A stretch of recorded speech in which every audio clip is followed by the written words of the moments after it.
Hello, James here. Oh, sorry, the sun went down. Anyway,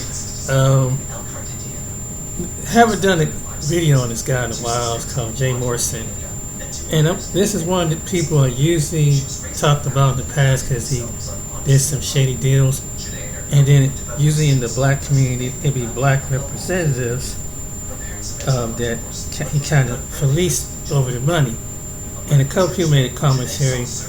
But now you get somebody in another sector of the community, and this guy is pretty well known. He has a lot more of a subscriber. He got a lot of good content about scams and things like that.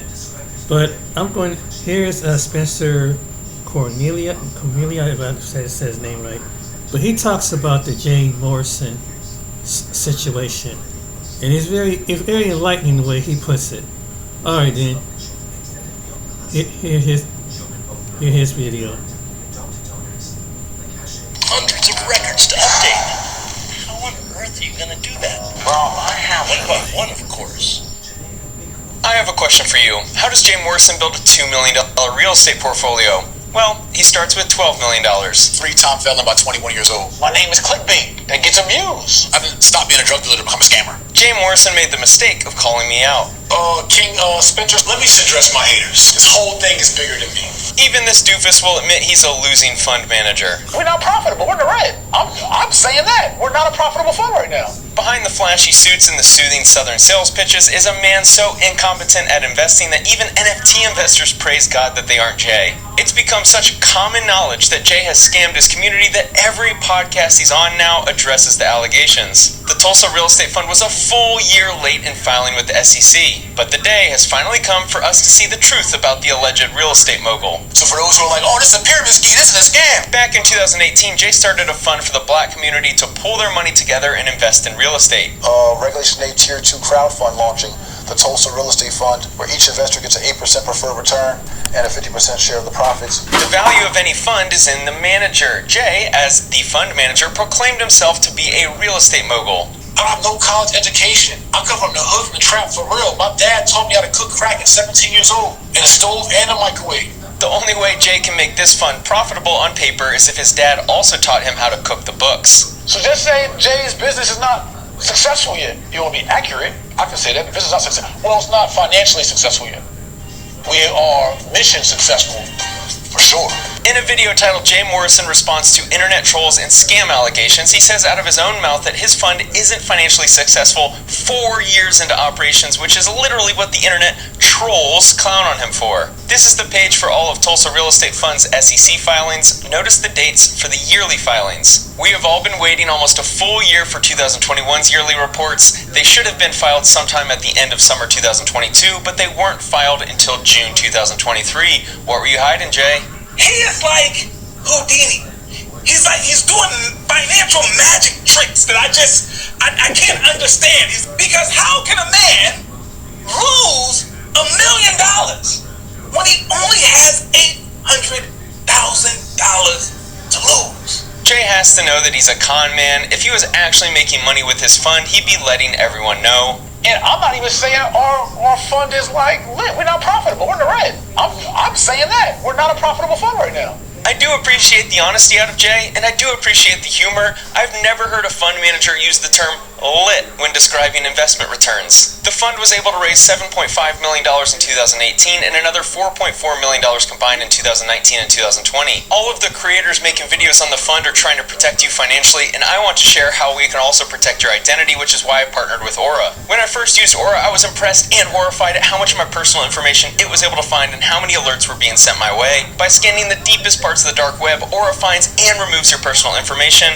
This prevents scammers and hackers from getting their hands on your stolen passwords, emails, and social security numbers. I'm sure you've heard the horror stories in the news about identity theft, financial fraud, or getting hacked. I don't want that to be you, which is why Aura has the perfect solution for you and your family. Aura will identify data brokers that are exposing your information and automatically submit opt-out requests on your behalf, ensuring your digital safety. They'll even opt you out of junk mail and telemarketing lists. If you want an all-in-one service that monitors your identity and credit, gives you a VPN, password manager, internet parental controls, and protects your devices from malware, then check out Aura today for a 2-week free trial. Go to aura.com/Spencer to start your 2-week free trial by clicking the link in the description below or scanning the QR code. Back to the video. We came together with these families. This right here is our founders wall. Over 8,600 families participated in our fund. So total in our fund, we had over 15,000 members. We're from 22 countries. We raised $11.5 million. This is our biggest asset. Hey Jay, how is the fund doing 4 years later? We're not profitable. We're in the red. In 2019, Jay's fund lost a little over $1 million. In 2020, they lost over $1.9 million. And a 50% share of the profits from acquiring real estate assets together as a crowd. The only real estate he was acquiring apparently were properties with a negative 90% margin. Jay somehow only generated $350,000 in gross revenue in the first 2 full years of the fund, with a cash balance of nearly $12 million. In that same period, he somehow spent $3.6 million. The biggest red flag is the line item for general admin and marketing combining for $2.8 million. How in the world do you spend $2.8 million in marketing when you only generate $350,000 in revenue? OnlyFans girls are the only other people separating guys from their money at a worse rate than Jay Morrison. Ever since I've unified our people through group economics in January 1st of 2018, there's been an onslaught, a series of 4 years of smear campaigns, reputational attacks, character attacks, right? Jay still had a chance to make all of us critics look like fools. All he had to do was take the millions of dollars, buy real estate, and make a little money for his investors. We waited. We all had to wait another 2 full years before the comedy show came back to town.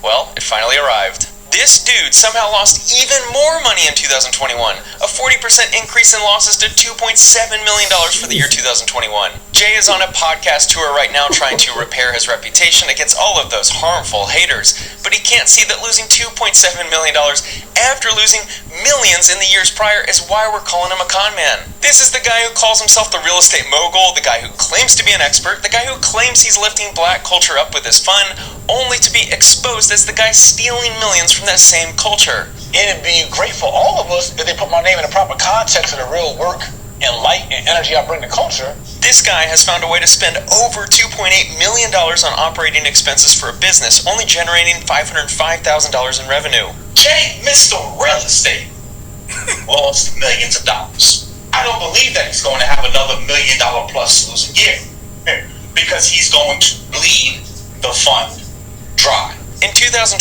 and 2021, Jay has earned over $1.1 million in management fees for a fund losing significant amounts of money. All right, have a break, get a sandwich, go to the bathroom, come back, and just research. We're back on a full stomach now. The fund also released the semi-annual report for 2022 showing the fund lost another $1 million in the first 6 months of last year. Jay is on pace to have another year where he turned other people's money into Rolexes, nice suits, and a mansion for his family. I've been divorced, I've been bankrupt, I've been like all these different things, right? Parole, work release, house monitoring, ankle bracelet. Not that we plan on losing anything, but as a good steward and fiduciary and responsible fund manager, we have to disclose that and say that to our audience. Once again, Jay has found a way to spend $1.7 million, 3 times as much as the revenue.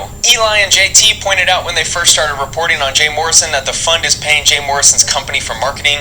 What is Jay marketing? He's not in a capital raise period, his management expense is half the revenue, and his fund is losing significant amounts of money. If I'm reading this correctly, the shares of the fund are worth about 30% of what they were in 2018.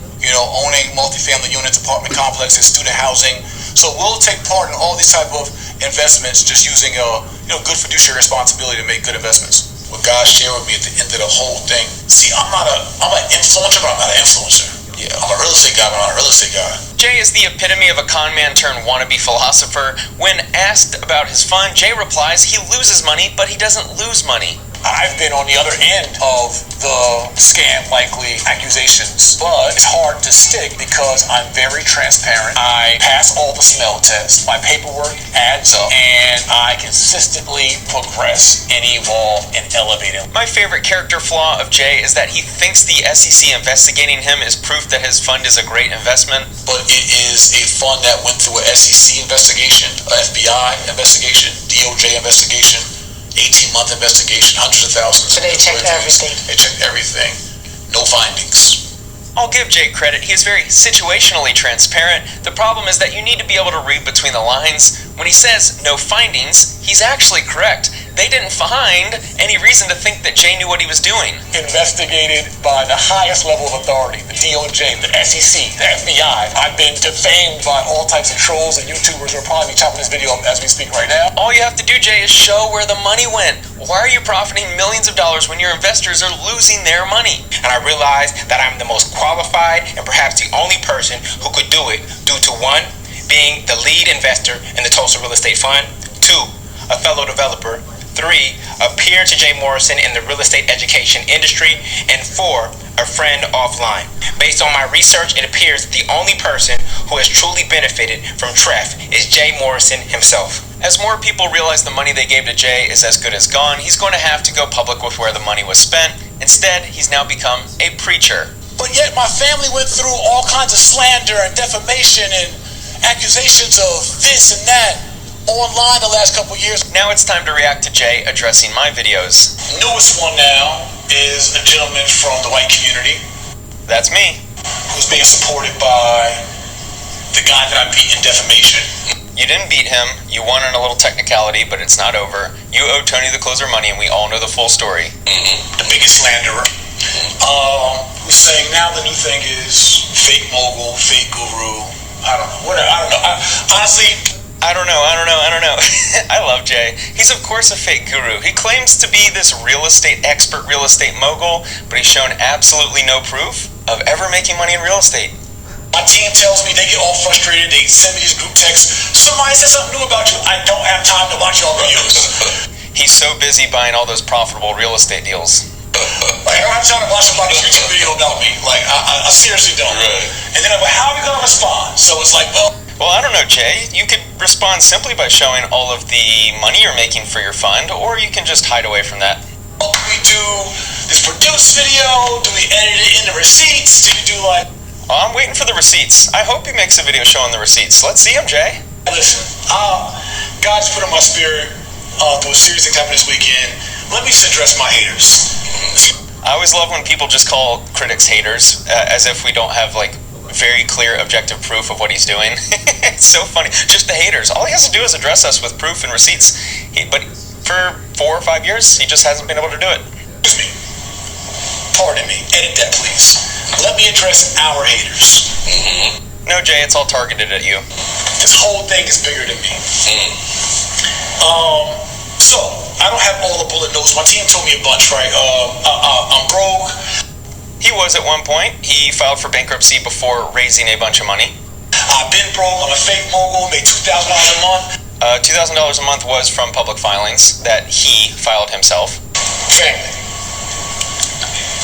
I could run down so many receipts that I'm not going to waste my time running down. Oh, yeah, that's right. I'm not going to waste my time addressing this. He raises money, which it's your fiduciary responsibility to be responsible with that money. It would be great to see all of this success this real estate mogul has had, but he just doesn't ever show the receipts. Think about this. He has gone on a 4-year run of trying to raise money and talk about this fund and how it's uplifting the black culture, black community, and helping them all out. And then he just takes the money and then shows no receipts of his ever being successful or real estate mogul on his own.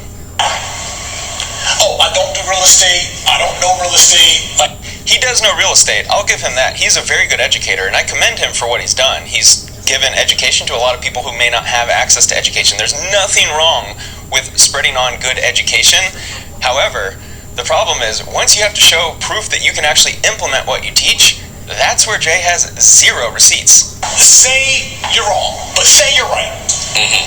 I'm the brokest, non-doing real estate, fake mogul there is. Right? He's doing real estate. He took $12 million, has done a little bit of real estate. We've seen in the numbers. They've $500,000 in rental income. So he's doing real estate.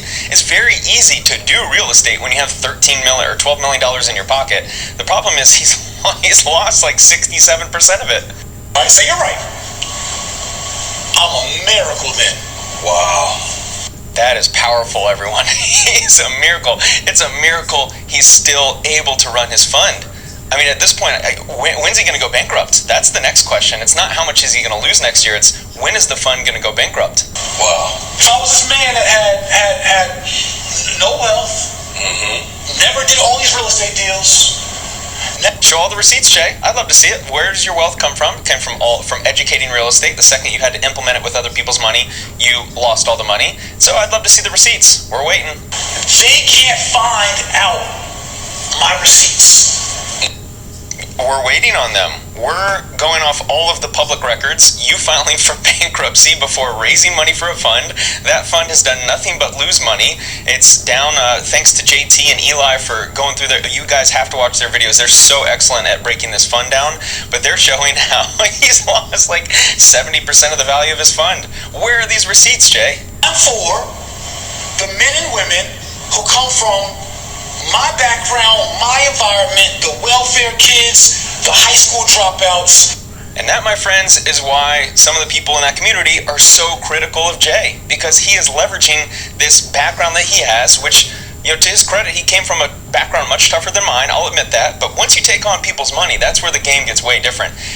He preaches to a very specific community. He preaches that he's going to help uplift them, and all he's done, from what I've seen in the public filings from the SEC, he has taken their money and lost it. So he's not uplifting anyone except for himself. Because my resume is his resume. Yeah. Oh yeah, that's right. He's turning into a preacher now. Everything's about him, above me. It is, this is much bigger than me. This is all about God and what he wants out of my life. But you literally aren't even understanding me. You're right, I'm not a mogul, I'm a miracle. This is the best part. This guy is so clippable, it's amazing. He's not a mogul, he's a miracle. He's not a mogul anymore, he's a miracle. Wow. Come on. I'm not a guru, I'm a miracle. I love the guy next to him, the little hype man. It's like, that is so powerful. Philosopher Jay. You all care about money. Money is your God. Money. Are you kidding me, Jay? This is like the best part. Money is your God, says the guy who raised a bunch of money and has done nothing but lose it. And according to a lot of videos on this subject, Jay is taking the money for his own marketing company. So he's made allegedly over $1 million, possibly even multiple millions of dollars. He's taken management fees. He's done all of that. He's taken in money as his fund is losing money. Let me tell you, someone who isn't obsessed with money, you know what they do? They would completely remove themselves. They would take zero profit, and they would make sure that the fund is profitable first. He's not my God. Wow. I love that guy. He's like, this is so profound. I love this guy to the right of him. All the videos they talk about me being broken, every video. Yeah, well, you filed with your, I can't remember what it was. I think it was bankruptcy court. You filed for bankruptcy. Literally, you filed for bankruptcy. You talk about all these watches. Where does the money come from? I'm talking about the guy that went through the FBI investigation for 18 months. The SEC investigation for 18 months. This is my absolute favorite part about Jay, is the fact that he points to these like investigations and him passing it as if it's like this big deal. It just means he's not committing fraud, which in my eyes, I don't see him committing fraud or some type of illegal activity. I think he's just one of the most incompetent people in the real estate community right now. He raised $12 million at a time where it was a great time to buy a lot of real estate, especially in Atlanta. If he stuck to some of these big cities, he could have just spent $12 million on some commercial property and made by now done really well. He could have bought apartment complexes that were already cash flowing. It wouldn't have made him a great fund manager, but he would have been a lot better than minus 70% fund manager. King Spencer Spivey. I don't know why he messed up my last name. He might not have even seen my videos, but I'm not exactly expecting this guy to be the best at due diligence. Honestly, the jarring of these videos has made me reawaken. Like, you ain't ministered enough. What in the world is he talking about? My videos are why he's a fake guru, why he claims to be a mogul, and there's absolutely no proof of it. And the guy's losing so much money, but instead of addressing it, it's all about my relationship with some guy above whatever. Won't go into that one. Right? Like that's my calling. That's my thing. And so it's unfortunate for all the people that invested money with him that he's now turned into a preacher. Instead of focusing on being a good fiduciary and managing money well, he's now a preacher, which seems to be the natural path for people like him. Just happy to get back into, it may be corner classes, it may be Money Church, it may be a podcast, it may be going live every day. This guy doesn't seem to be doing the thing that's most important, which is going and finding good real estate deals. I'm not sold that he ever was a successful real estate investor. I don't think he knows how to actually go make millions with real estate. And so you give someone, and by the way, this is a to some of you out there who think that like money is just that's the easy way to success. If you don't know how to actually use money and go invest it successfully, invest it well such that your money makes money, then you're going to lose it. And I think that we're seeing that with Jay. I don't know if he ever made money on his own as a real estate investor. And so if you don't know how to make money on your own and then all of a sudden you get $12 million, that doesn't mean you're going to be successful. If you don't know how to use that money and actually go make money, you're not going to do so. And I think that's why he's a massive fake guru, a fake real estate mogul, because all of a sudden he had a bunch of money and he's losing it. And now he's focused on podcasts and preaching and going on and talking about all these hater trolls and all these YouTubers that are hating on him. No, Jay, it's your fault for bringing this on yourself. I just saw that Pocket Watching with JT released a video, Did Jay Morrison Buy His New Home with Investors' Money? I can't wait to watch it. You guys have to check out JT. When him and Eli cover the Jay Morrison story, it is epic.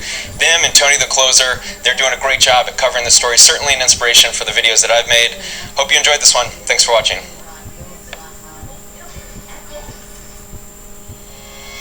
Simplify, helping advisors build better portfolios. S-Fall. Isn't it crazy? It's just asinine to even think that something like that could happen. Okay, he's really thought this through. He's really laid this out. This is going to be nice. This infrastructure is solid.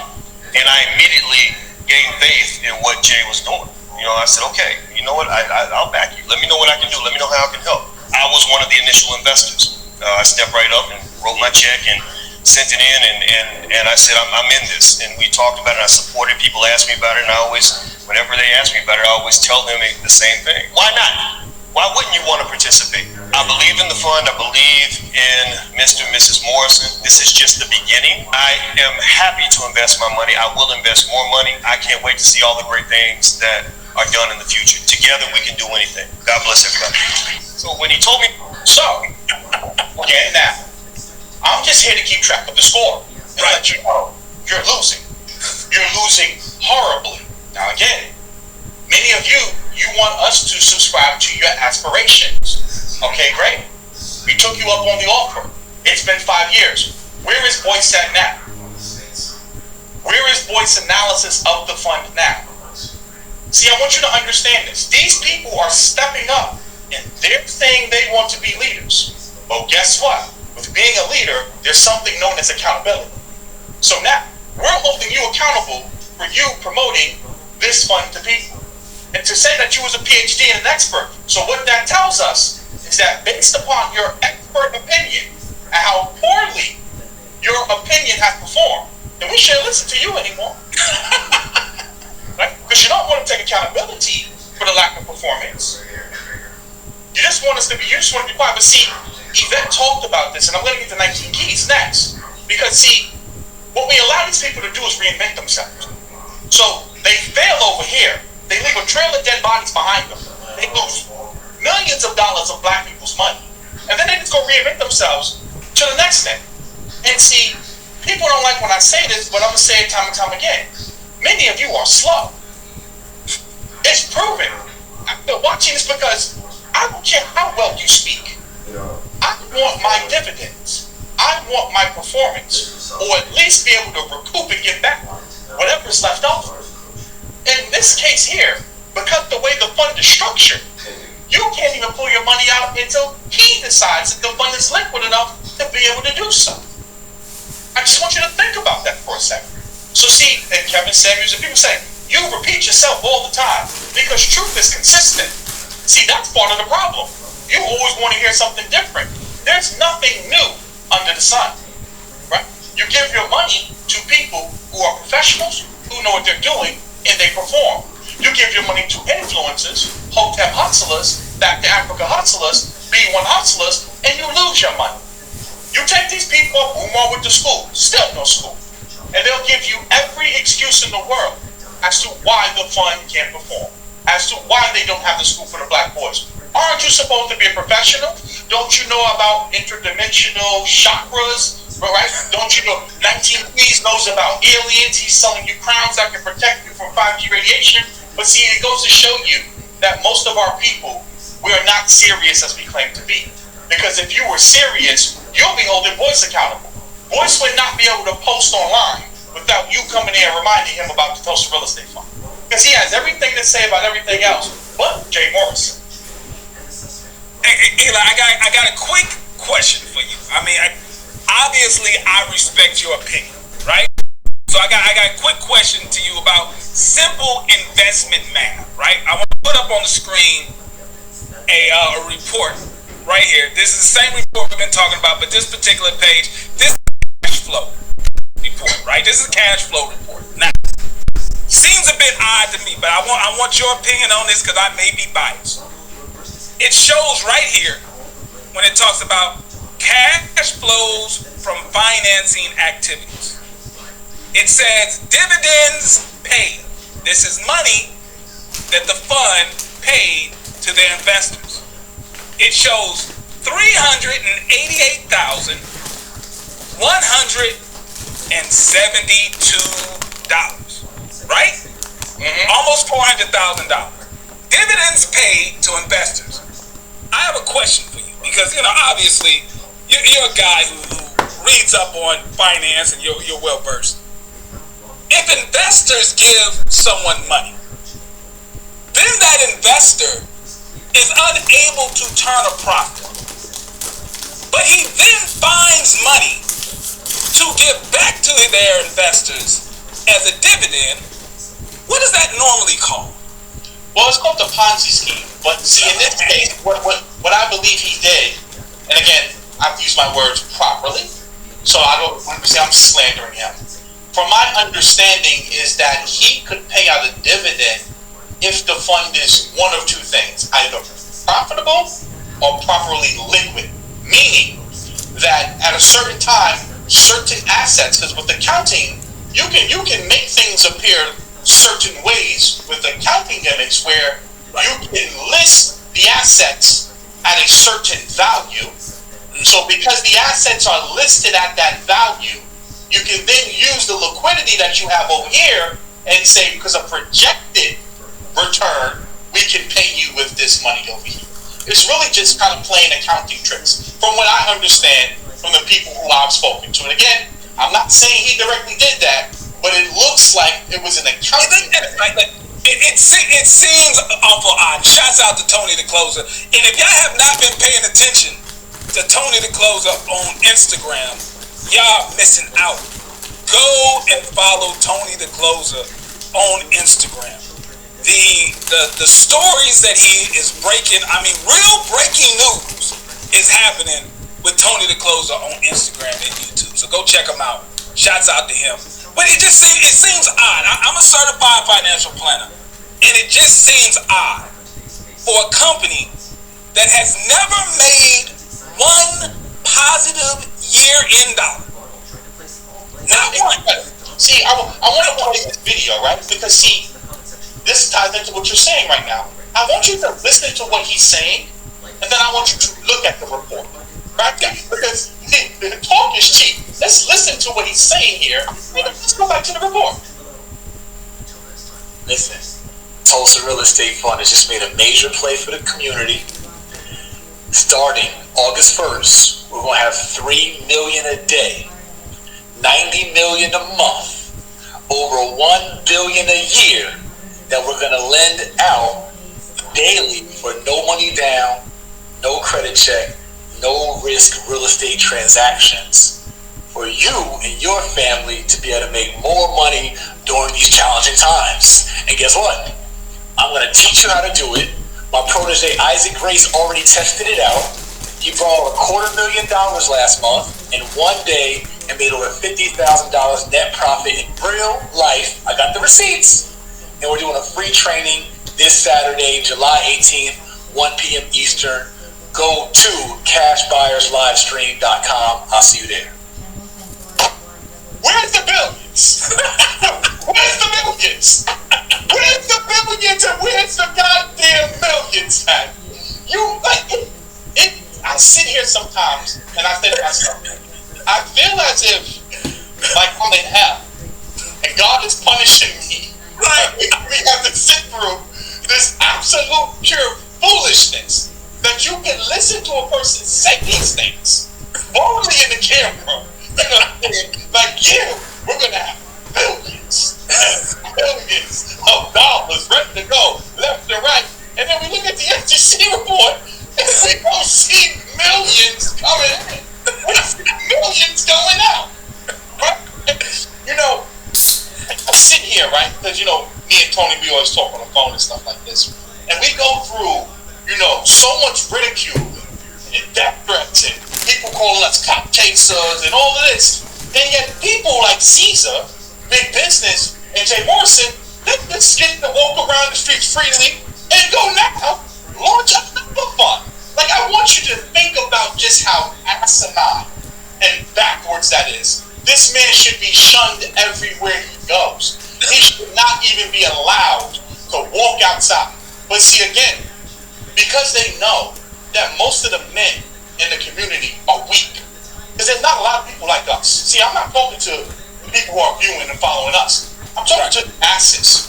The masses of people don't have a backbone. They don't stand for anything. Like, for example, there was a video the other day with this guy named Nico. He breaks down watches. He's a watch fanatic. Because, see, this ties back into culture. Right? He exposed a guy a white guy, or Israeli guy, Europeans called white, who had a fake Richard Mille on and was trying to sit up there and pretend like he was this rich guy. He exposed him by with a fake Richard Mille. Let me tell you what you did not see in those comments. You didn't see one white person come and say, "Why are you trying to tear white brother down?" Comment of a person saying, "You are a snitch."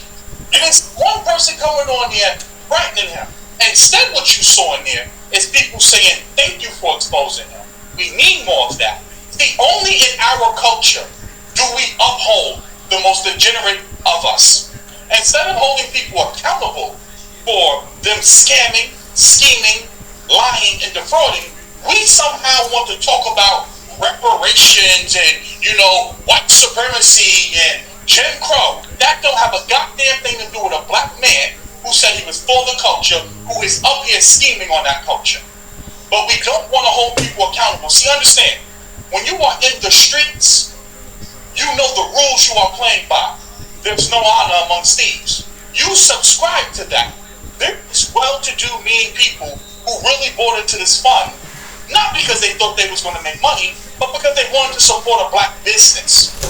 And see, what I'm here to do is I'm here to show you he's not the only one. See, there's a bunch of telltale signs that you can see. These people are not upright. And one of those signs is, come over here, I want to share another video with you because, see, I want you to start to see that there's a pattern of behavior here. If we come over here and we watch the way that he conducts himself in these interviews and the people that's interviewing him, it will tell you all you need to know about what's going on. So now I want you, because he's talking about the lawsuit that he supposedly won against Tony, and I want you to listen to the things that he's saying, and this is why the fund can't make any money. And what's so vindicating about it for me is like what God shared with me at the end of the whole thing is like, see, I'm an influencer, but I'm not an influencer. Yeah, I'm a real estate guy, but I'm not a real estate guy. Now, but what does that mean? It means exactly what it is. He's not a real estate guy. He's telling you, he's not a real estate guy. And yet you're giving him millions of dollars. See, if you let a person talk long enough, you all you need to know. He's literally telling you, dude, I'm not an influencer. He's a drug dealer. He's a thief. He's a con man. He's telling you what he is. Are you listening to him? Or is it because you're a thief and you're a con man? So one thief and one con man, because he can lie to himself, you lie to yourself thinking he's an investor.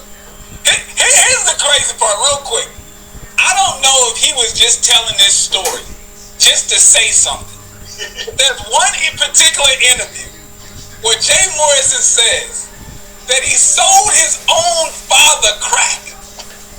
Now listen, that could be just a story that he says to make himself sound as if he was a serious drug dealer or whatever. But just think about that.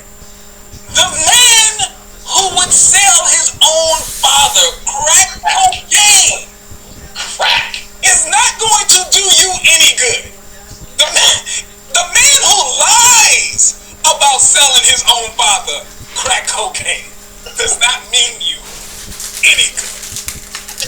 But Just think about that a person will tell you he's for the culture after selling his father crack. And see, people say, why do you go so hard? Because Kevin Samuels said it best. We have to reclaim black media in an image as to what it means to be black. Because see, understand, Chris Rock said it best as well too.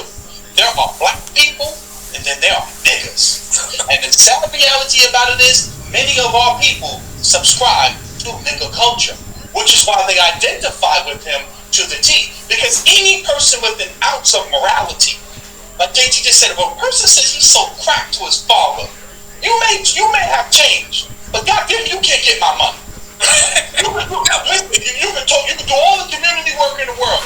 Kudos to you. I'll support that all day long. If you selling crack to your father, you're not getting my money.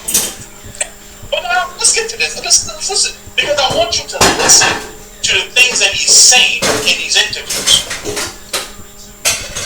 I'm a man of God. I'm called by God to do great things, and just whatever it is He got for me, right? So I went through all these. I didn't even get to half my stories, but God, I've been divorced. I've been bankrupt. I've been like all these different things, right? Parole, all losing.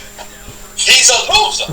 He's a habitual loser. If you listen to him talk, it's always about losing something. Right? It's never about him winning at anything. It's never him selling at anything. Right? Like, what did he excel at? What? Can you name one thing that he was good at? He was a horrible realtor. He's a horrible fund manager. He was a horrible husband. He was a horrible kid, allegedly, because he's so cracked to his father. Right? Then, what has he done good at? Think about it. So why are you surprised now that the habitual loser, right, he wasn't even a good criminal? But he's a great car guy. Right? He wasn't even good at being a criminal. But you will sit here and be surprised that the guy who failed, that's why you got a felony, because you got an at being a criminal, is somehow now going to be a fun manager. Right? But see, you know, it's amazing to me that we got to go through all of this. And see, people say, why do you go so hard?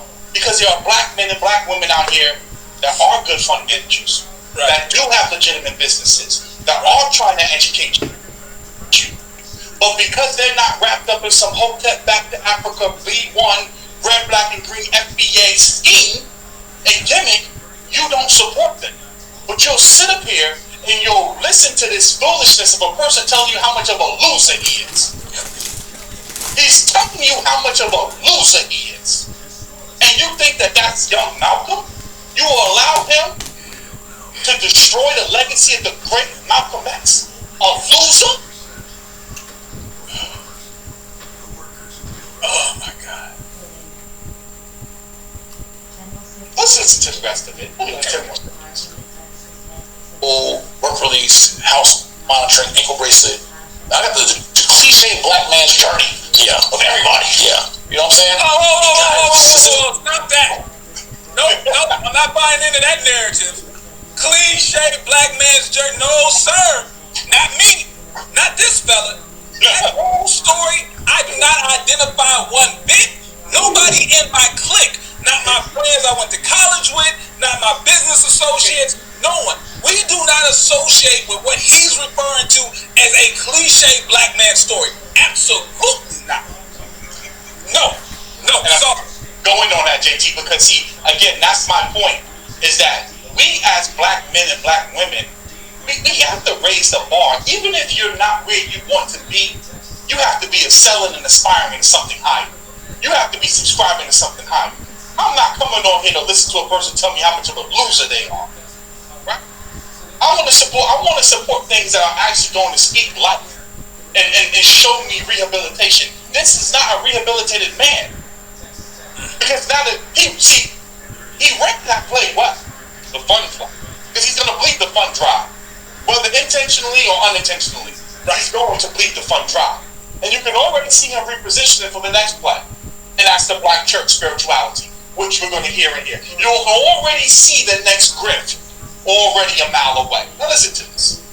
Giving that testimony so I could minister and reach so many people on a real level. So like even going through a social media slander or whatever the case is, God said to me simply, if you can't handle social media, you can't handle nations. That's real. Oh, I thought about you when I was looking at that stuff. Now, another slow motherfucker. This is another. Listen to how you talk. Look at the person interviewing him. Notice, even with people from Social Proof, the Donnie and the other dude, David Shant, another group of slogans. Right now, look at the questions that he's asking him. Is he asking him about the bankruptcy report? Is he asking him about Michael Levant? Is he asking him why the fund is losing millions of dollars? Is he asking him about the intercompany marketing agreement? Is he asking him, hey, if the fund had to pay $1 million for legal defense for the FTC, why are we going to spend another $2 million? Notice that they're not pulling up any documentation. Why did he breach the contract with Tony DeCloser within 30 days of the event? Why did he keep the speaking money if he didn't speak at the event? Why did his wife keep the speaking money if she didn't speak at the event? Why is your wife giving you input on purchasing the Legacy Center when your wife has no background in real estate? Why are you not asking relevant, pertinent, detailed questions about what's going on? Because they keep talking about the slandering campaign. Can you talk about some of the slander then?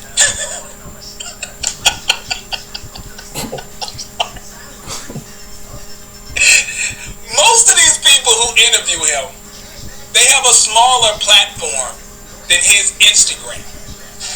They just want to see a bump in their own numbers. Or they're not journalists. They're not serious, podcasters are journalists who are actually attempting to get to the truth of the matter. And I have to give Jay a shout out though. Listen, Jay is in my Mount Rushmore of internet talking Negroes. If you are unaware that he will speak you into circles, he can almost hypnotize you with the BS that I believe he just says. He can talk for hours and hours about nothing, and an unaware person will walk away saying he was deep.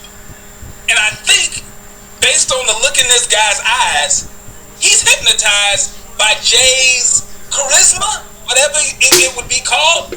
But I just look at the numbers. Just look at the numbers. The numbers say, in your words, loser.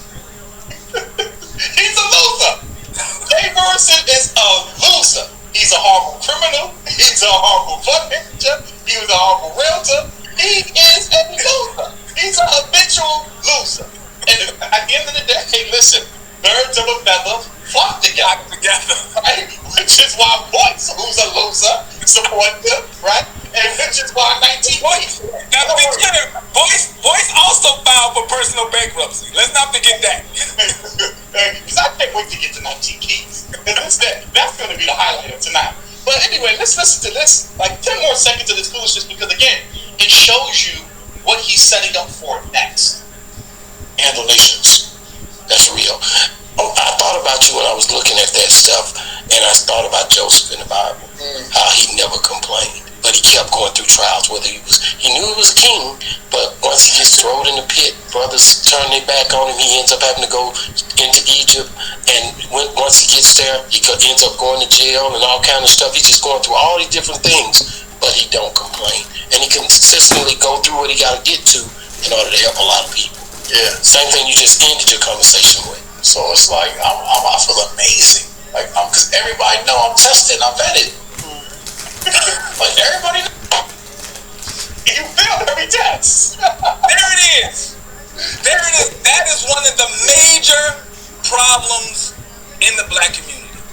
Right there, the mindset of the host and the skillful ability of Jay Morrison. That is one of the major problems in our community. Instead of actually looking for the facts and looking at the numbers and seeing, as you said, a habitual loser, he's looking for references in the Bible, trying to put a Jay Morrison into a character in the Bible. And instead, after all of that, you never complained. Jay Morrison complained every step. If you go back to those Tulsa Talk podcasts, Jay Morrison complained at every step of the process. He is on a comeback tour right now complaining. He was on that one podcast that we talked about the other episode where he's calling out 19 Keys, Earn Your Leisure, Him 500, Wall Street Trapper. What is that? That's complaining. That's what that is. You are complaining. But okay, I forgot. Let me learn my place. I'm cool. I'm sorry. But you know what's funny, JT? If you were listening to Kathy Wood or Bill Ackman, right, or Carl Icahn, right, anyone in finance, when you would listen to them speak, they would never be saying things like they're here to save the white community. They wouldn't be referencing the Bible. They would be talking about the performance of their investments. Right. They will be talking about the investment ideas that they have for the future. They will be talking about artificial intelligence, investing in semiconductors, silicon, right? Gene editing, gene splicing. That's what Kathy talks about. Disruptive and innovative technology. When you listen to all of these Hotep Back to Africa B1 speak, they never talk to you about how the school's going to operate. How are you going to fund the school? Where's the revenue going to come from? Jay Morrison doesn't talk about ROIs. Doesn't talk about how he's going to get the fund to be profitable. How he's going to get the fund out of the red. You don't hear anything about macroeconomics, economic events, right? New zip codes that they're going to go into, right? New ways of trade and financing. Nothing he talks about is detailed about real estate, which goes to show you that he's not an expert in real estate. Because people who are serious about the business of investing is going to be breaking down investing. Which is why I said to you time and time again, I see people all the time get mad at me. That's not, financial literacy isn't you tuning into a podcast and they tell you what to buy and what to do. Financial literacy is empowering you with information so you can find your own investments, so that you can manage your own money. But see, he can't go outside of the Hotep talk because he doesn't know anything about real estate. No, it's a great point. I mean, you can see by the non-performance of the fund, you can see by his long history of getting into lawsuits and disputes with ex-business partners. Not just I don't want to take people on like the wrong road, but just understand this. I had the fortunate opportunity to have a father in my life my entire life. And my father always told me, like, listen, before you enter into an agreement with another man, simply look at the relationships that he had with other people before you. Yep. Especially the people who are closest to him. If you look at the first lawsuit that I presented tonight between Michael Avant and Jay Morrison, this was not someone he just met at a business deal, right? Tony and Jay, that was a business deal. They weren't friends or anything. That was a business deal. Michael, according to the documents, was a childhood friend of Jay Morrison. They grew up together. There was a relationship prior to the real estate deal. But according to the paperwork, Jay ran off with the bag. Not only did he run off with the bag, when he was sued and lost, he decided to put his real estate in some woman's name so that he can avoid the judgment. If he would do that to someone that is a close childhood friend, you who's a follower on Instagram, how is he gonna treat you better than someone who he knows their mother, he grew up with?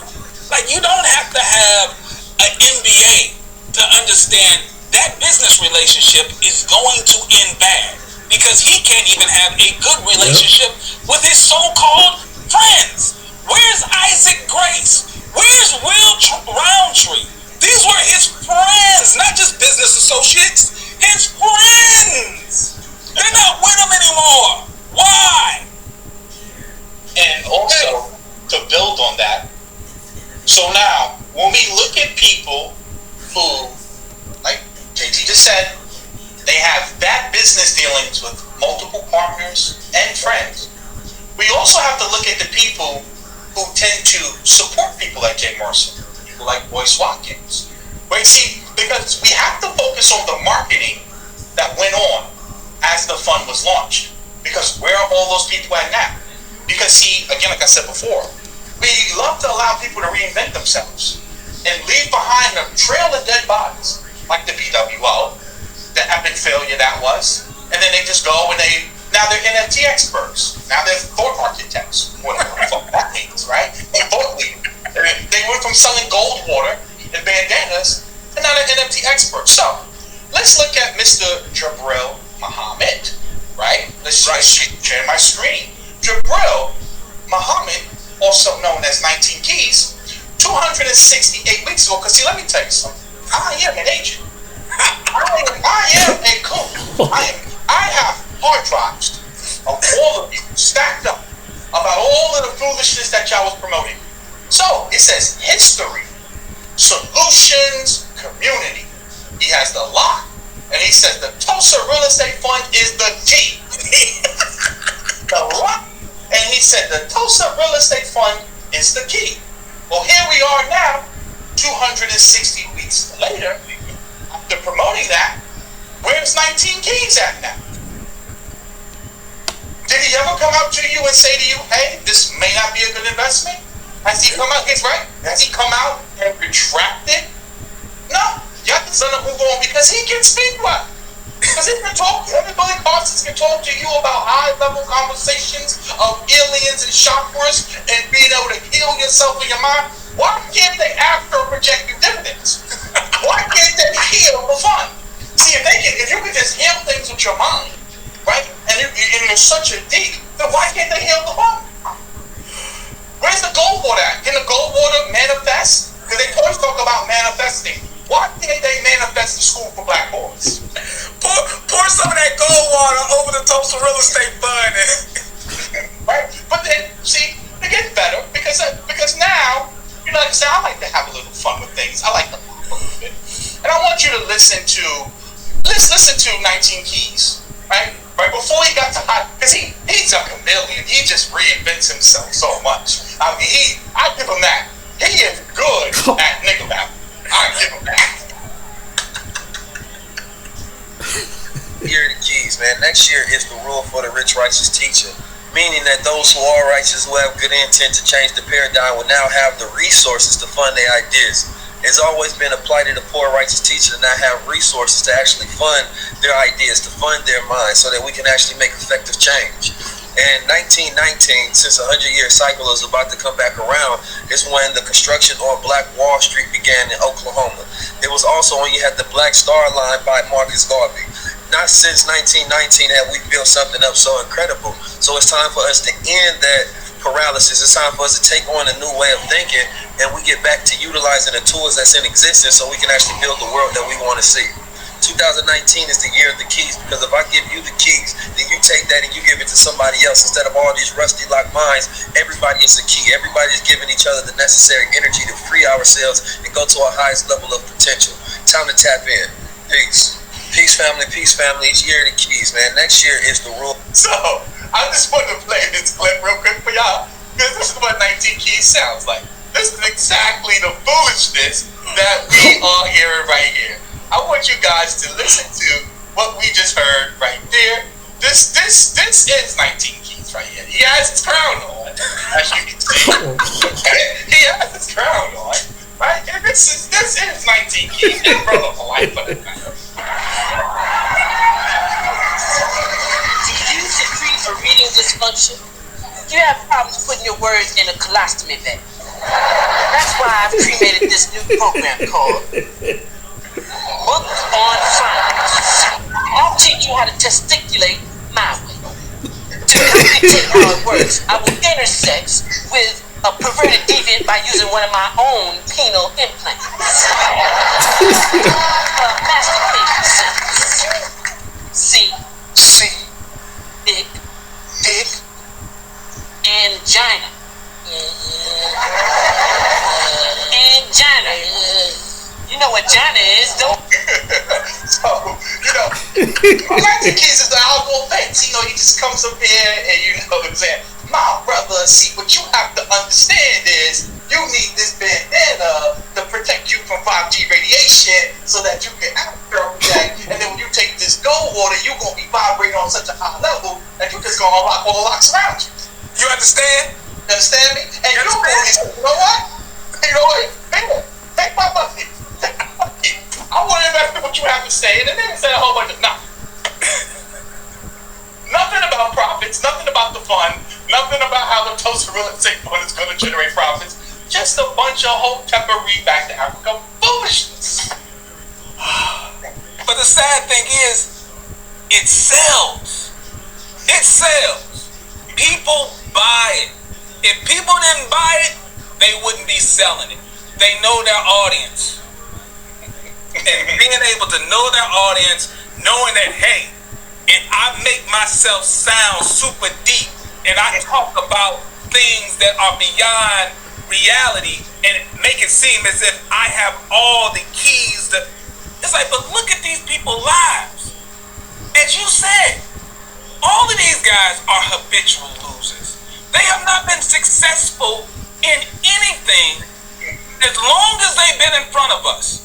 19 Keys was a part of a group called the Shifters, the Paradigm Shifters. What happened to the Shifters? The Shifters shifted their way against each other. They're not together anymore. So he re-ups from the Shifters and he goes into BWO, Black World Order, Bridging Wealth Opportunities. Had a bunch of people. They were going to save the black community. What happened to BWO? That blows up. Now he's trying to start it back up under his own brand, but that blows up. Then where does he end up? He ends up on Earn Your Leisure.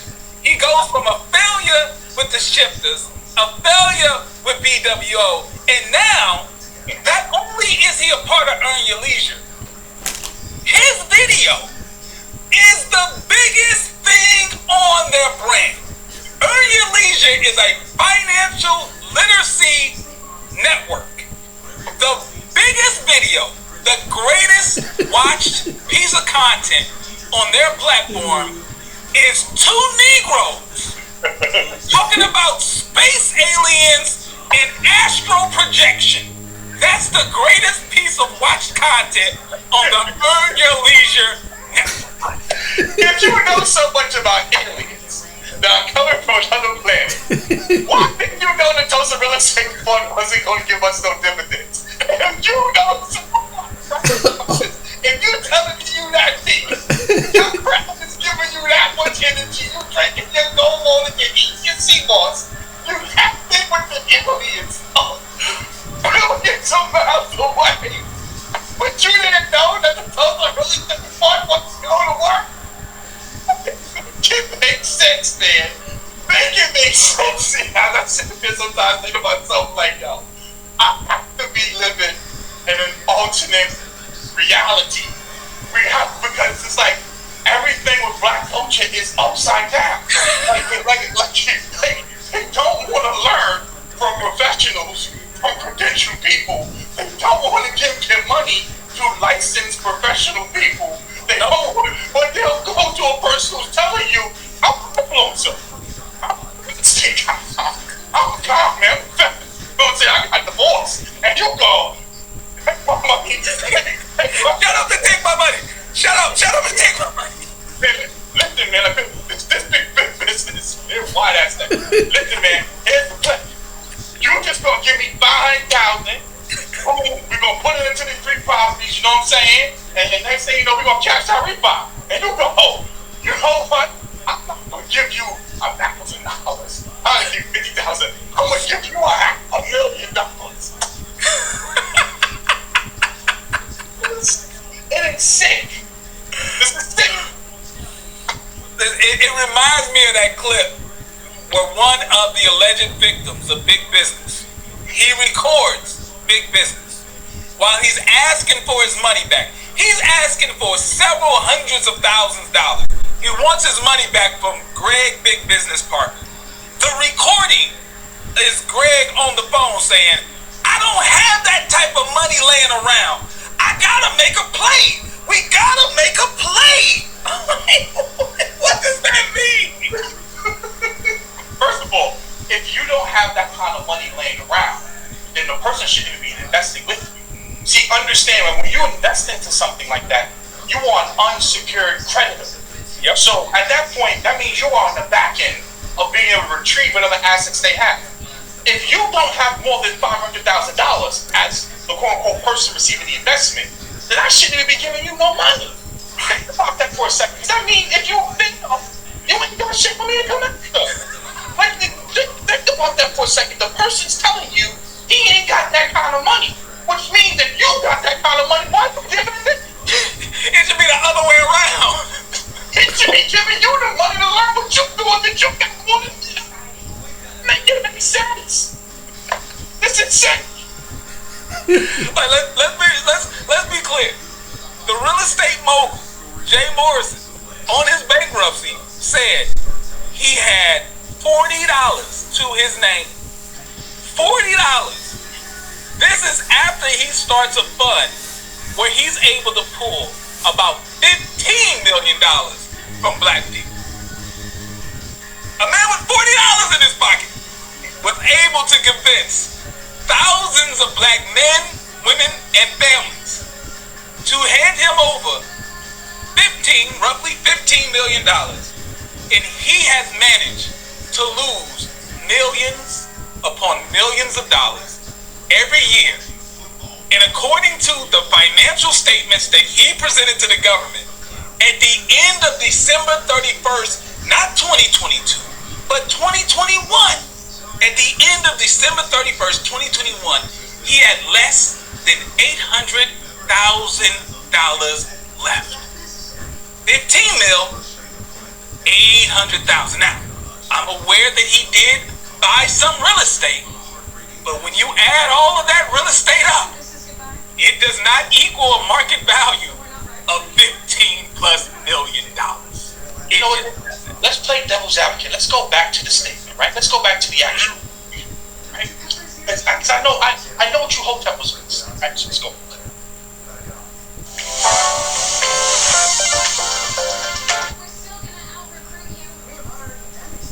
People always ask me, Kevin, what does being the CEO of Cashbacking mean to you? The way that I see it, if you're buying it, flying it, or whining and dining it, then you gotta be cashbacking it. Come on now. Earn big with Chase Freedom Unlimited. How do you cashback?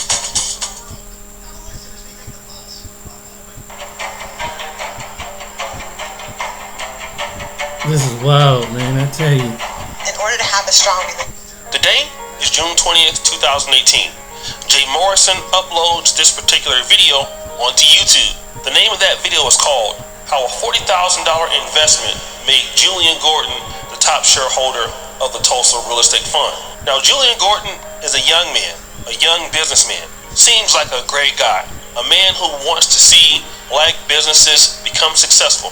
And right now, he's the top funder of the Tulsa Real Estate Fund. And with that investment, Jay Morrison asked him to come on to his platform for an interview. But before the interview comes, Mr. Jay Morrison is so busy talking, he won't even let the young man talk. I want you to hear some of the things that Jay Morrison is saying.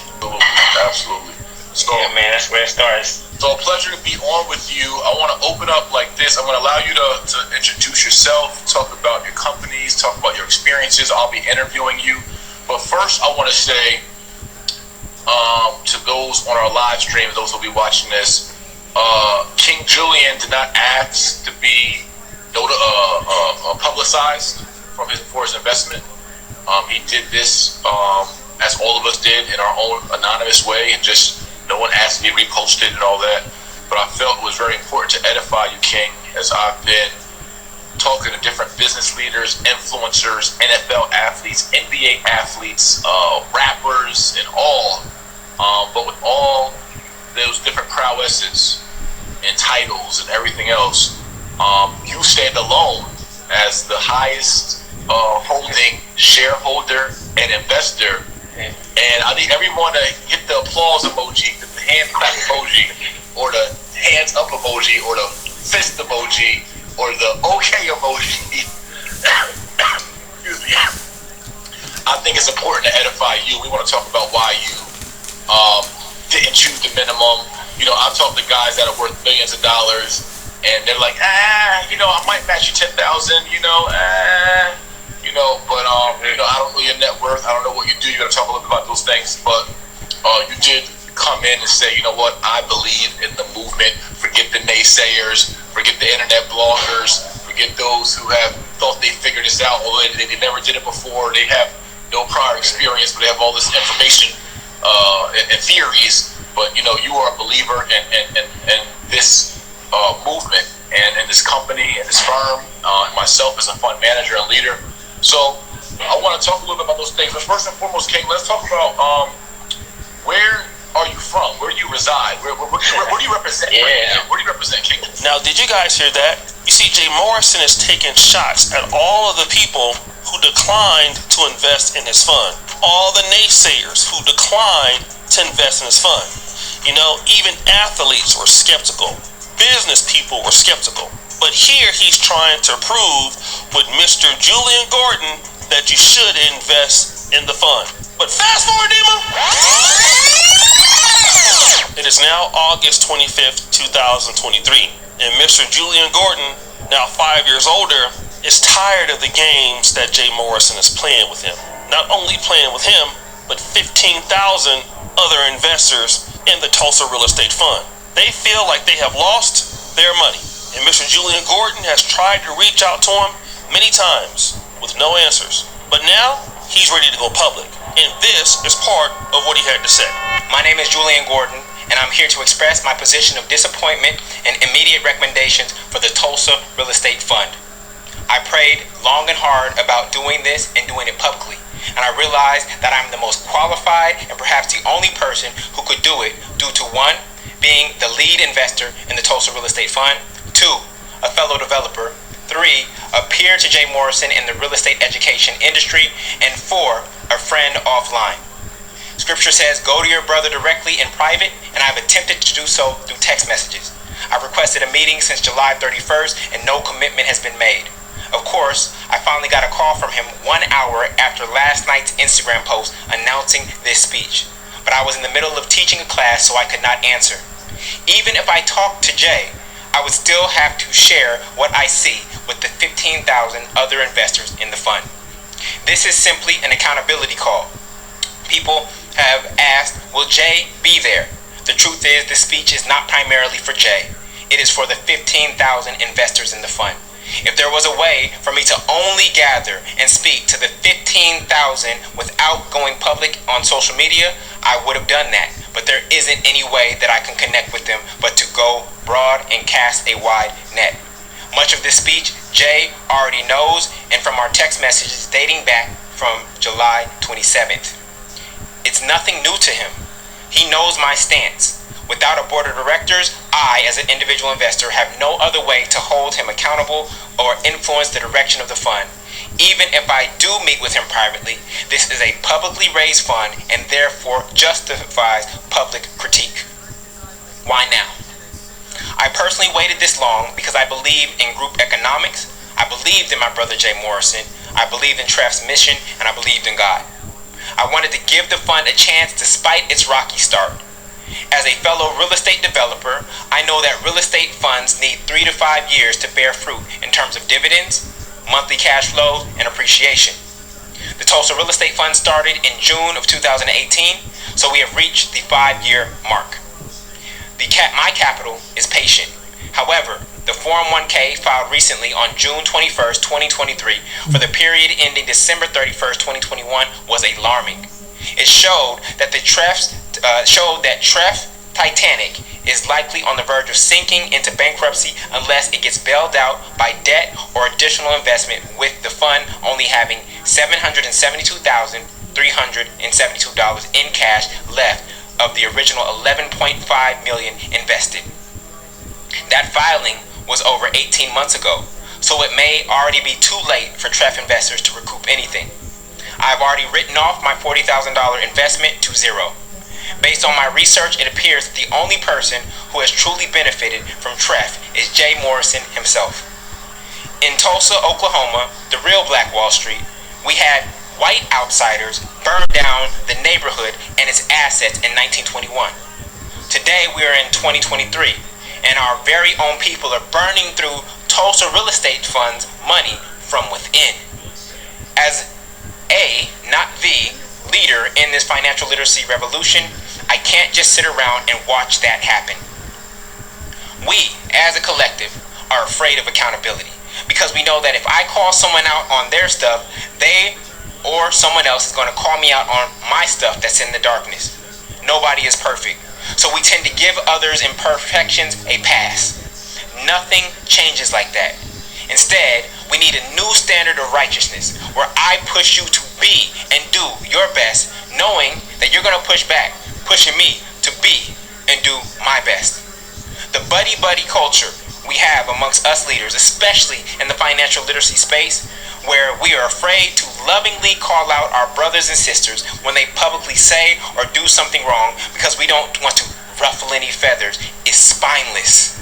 I'm not turning a blind eye just because your Instagram following is bigger than mine, and I'm afraid you won't invite me to your party or put me on your podcast or ruin our potential or future business partnerships.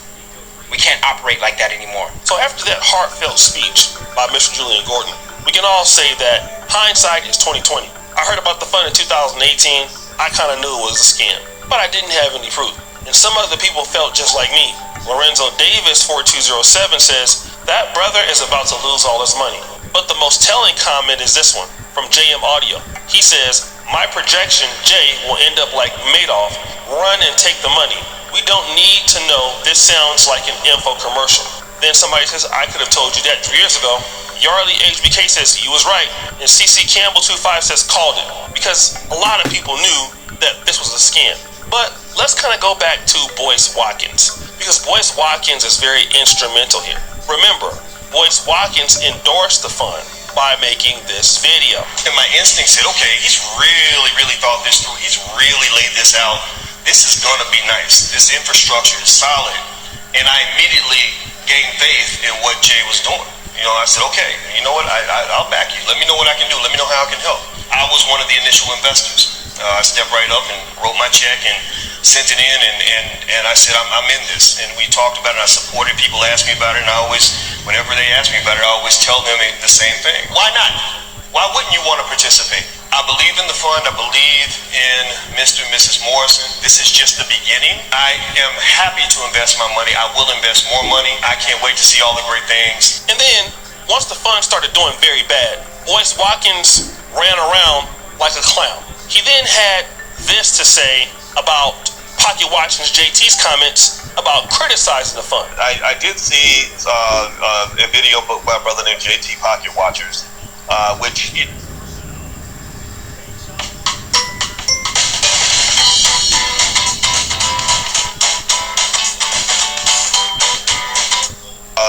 a video by a brother named JT Pocket Watchers, which, you know, I don't know why he calls himself a pocket watcher.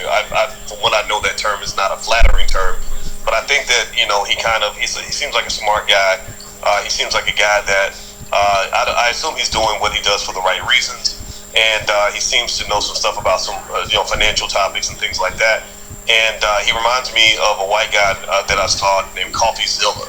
And so I guess there are people who pretty much, you know, they kind of build their brands by exposing others, you know, exposing the fans, exposing the scams. You know, I'm going to go get the scammers, stuff like that. Okay, and there's nothing wrong with that at all, right? I think that that's something that has to be done. But I'm going to kind of challenge it just a little bit, not because I disagree with him having the right to do that. I mean, he did a video on Robert Smith the other day about him being an informant, which I think people should see that video, you know. And I don't know if he's done videos about me. I don't really watch videos about me, but he might have done something about me because I've been sued and stuff like that. And the thing about business is that if you do enough business, eventually there will be a lawsuit. And the thing about lawsuits is that people say outrageous things and they're hoping that they can convince a judge or a jury or somebody to believe them. And it always starts off messy. And so one of the things that I really think you have to understand, and I want to start here with this, and this is not excusing anything, it's not saying that everything that he says is wrong, is to say business can be messy. Business can be messy. And in fact, I'm going to say this, at some point, you know, someone's going to sue him. At some point, somebody's going to accuse him of something if it hasn't happened already. At some point, somebody's going to come along and say, you took my money. And it might be a standard business dispute, but they're going to call it a scam.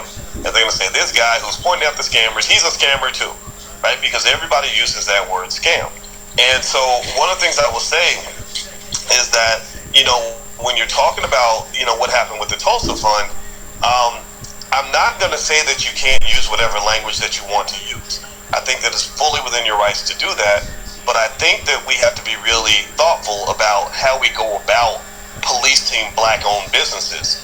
And also what's really important is that we must ask ourselves, give me a yes or no, do you think that we police black-owned businesses as much as we should be policing white-owned businesses? What do y'all think? Do you think that we have more scrutiny on black-owned companies than we have on white-owned companies? And to add insult to injury, he posted this comment and pinned it at the top. Sad music! The most fascinating thing about the Tulsa Real Estate Fund is that there are people who will obsess over a black man who made a little bit of money, but will say nothing about white men who earn billions from the black community. They somehow believe that destroying a black-owned business is a good thing while giving a pass to white folks. Most people don't realize that the CEO of Disney has lost money for shareholders for the last 5 years and collected a paycheck that is about 100 times larger than any amount of money Jay Morrison has earned. My key point here is that if you're not an investor in the fund, there's a good chance that much of your criticism is driven by jealousy and self-hatred. If Jay were a white man, y'all wouldn't say a single word. Get your game up. Build something of your own. Most of the people doing the talking haven't built anything for black people and will never try. That's what makes us effing pathetic. Wow. So, let me get this right. The young man has already stated he put $40,000 into the fund. He tried to reach out and call Jay Morrison. He tried to contact him. He's done everything the right way. Yet, he's lost his money.